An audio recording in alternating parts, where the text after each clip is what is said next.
स्वागत है आपका निशानेबाज न्यूज पर। आपके साथ मैं हूं मानसी तिवारी। छत्तीसगढ़ के बहुचर्चित रामावतार जग्गी हत्याकांड में बड़ा फैसला सामने आया है। छत्तीसगढ़ हाईकोर्ट ने सालों पुराने इस केस में अहम निर्णय सुनाते हुए अमित जोगी को दोषी करार दिया है। अदालत ने निचली अदालत के फैसले को पलटते हुए हत्या और साजिश के आरोपों में अमित जोगी को उम्र कैद की सजा सुनाई है। ये मामला 2003 का है, जब रामावतार जग्गी की गोली मारकर हत्या कर दी गई थी। पहले ट्रायल कोर्ट ने अमित जोगी को बरी कर दिया था, लेकिन अब हाई कोर्ट ने उस फैसले को पलट दिया है। कोर्ट ने साफ कहा है कि एक ही साजिश में शामिल लोगों के साथ अलग अलग व्यवहार न्याय संगत नहीं है। करीब 2 दशकों पुराने इस केस में अब जाकर बड़ा मोड़ आया है। छत्तीसगढ़ हाई कोर्ट ने अपने फैसले में कहा कि हत्या जैसे गंभीर अपराध में सभी आरोपियों की भूमिका को बराबर देखा जाना चाहिए।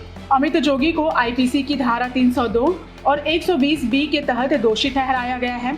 इससे पहले 2007 में निचली अदालत ने उन्हें बरी कर दिया था, लेकिन अब इस फैसले को गलत मानते हुए हाई कोर्ट ने सजा सुनाई है, जिससे यह मामला फिर से सुर्खियों में आ गया है। रामावतार जग्गी हत्याकांड में आया यह फैसला राजनीतिक और कानूनी दृष्टि से अहम माना जा रहा है।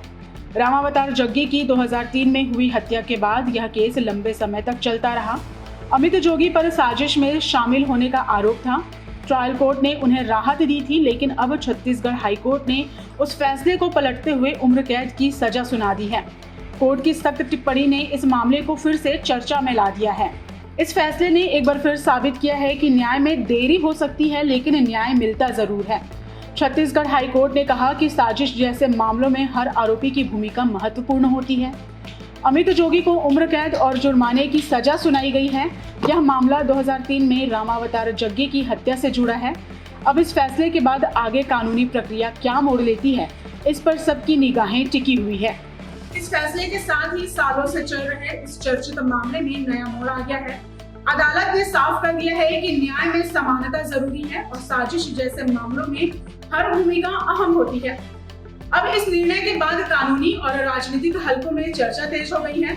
क्या ये फैसला आगे और बड़ी कानूनी लड़ाई की शुरुआत बनेगा या यही खत्म होगी यह कहानी?